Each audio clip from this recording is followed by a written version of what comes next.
A lot of chat on Leicester's program earlier today. What is that smell? A lot of people who live in the city bowl and then suburbs slightly to the east and south of the city bowl were complaining about a smell. I drove with my windows open as I came into work today, and it was there. It wasn't particularly pungent, but it was there. It might have been more pungent earlier today.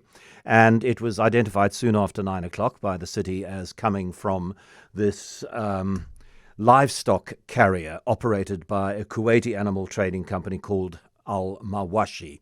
The SPCA, the Cape of Good Hope SPCA, achieved, and I think this is fantastic that the courts responded so quickly and gave a court order allowing them to board the ship to inspect it. That was done, and part of the inspection team is Grace de Lange, Chief Operations Officer of the National Council of the SPCA, who joins us now via the phone. Hello, Grace. Good afternoon. How are you? I'm all right. What did you find? So we're not very happy right now. We got to the harbour yesterday afternoon. The ship, which is called the Al Kuwait, docked just after 10 o'clock last night, and we went on board. People are concerned about the noticeable stench that's, coming from the ship reaching the city centre and surrounds. Well, I do think that is the least important aspect of it. It's the welfare of the animals is the most important, yeah. And that's where I was getting, is that, the smell is an indication of the awful conditions that that these animals are enduring on board with, the build-up of the feces, the ammonia, Yet these animals have to face this on livestock vessels every day, going around the world. And that's why we're so opposed to it. Is there anything you can do, Grace? So currently we are going to go back on board in a little while. They're currently still loading the food. We have unfortunately had to euthanize some animals because of the condition that they are in, and obviously on advice of a qualified veterinarian.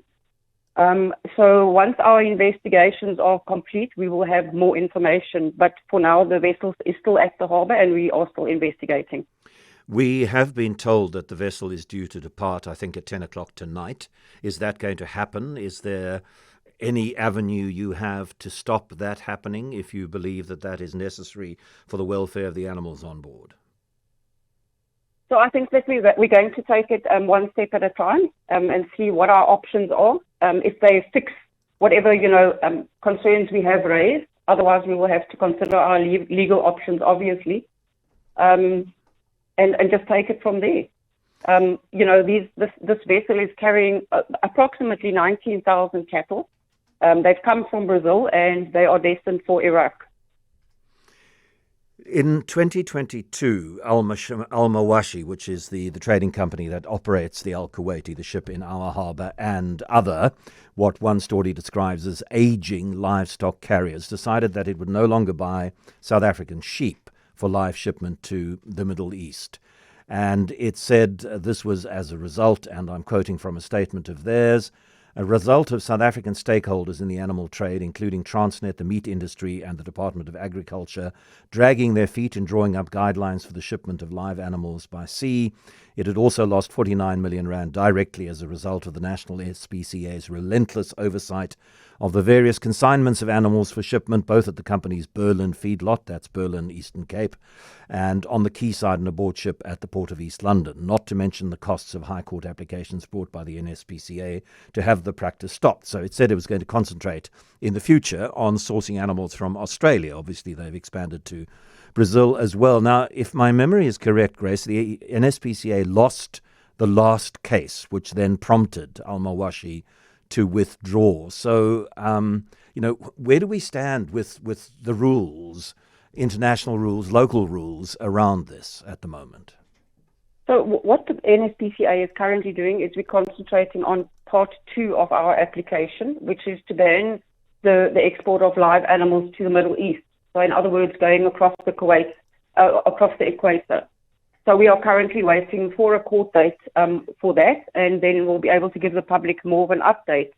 I'm not sure if you've heard, we had a shipment last year in East London where guidelines have been put forward by government, but it's not strong enough. It's not regulation, and because Al Mawashi could not couldn't really meet the basic things of the guidelines. In the middle of the night, they actually took rams and cut their horns off. And when we got there in the morning, there was just blood everywhere, and these poor animals had suffered, for which we obviously opened a cruelty charge. But the process in terms of the courts, as we know, is often a very slow process. Yeah, and I mean, if you get this court date, and if the court case goes in your favour, and if it isn't appealed, I mean, what impact does it have in terms of the international trade in live animals? Well, we're hoping that it will have a ripple effect. There are some countries in the world that have been successful in creating a ban for the sale of live animals going by sea. And, the NSPCA has always said we don't mind that meat is going out the country, but at least have it slaughtered humanely in South Africa and then transport to the company or the country that needs the meat. It's a question I've got from a couple of listeners since you and I have started talking, Grace. Why is the livestock transported live? Is it to do with wanting to control the method of slaughter to make sure that it fits in with religious and cultural necessities? It has 100%. It's got to do with that people in other countries want to slaughter animals in what we consider at times to be very inhumane, where the animal is not unconscious before it's killed as such, and rather, it's still conscious when the neck is cut. So we always advocate, that from birth to death of any animal, it has to be the most humane process that happens. So to make it clear, you're not opposed to the slaughter and export of meat to other countries. You simply do not believe it can be humanely done with live animals which are killed at destination. And not just that, it's the whole journey. If you think about, these animals have already been on board for quite a while now, with a buildup of ammonia and feces, below them. And, we're not 100% sure. These are facts that we're still going to be finding out with our investigation now, is how long will it take to get to Iraq? How long will these animals still have to stay on board? How long has it taken them to get from Brazil? As far as we can see, they left on the 10th of February and arrived yesterday. Okay. There is a possibility then. I don't want to, I don't want to make it sound like you are making a commitment on this, because you have said to us you'll be guided by further investigations. But there is a possibility that then I ask, if you do manage to get a court to hear an urgent application to keep the ship in harbour, then what?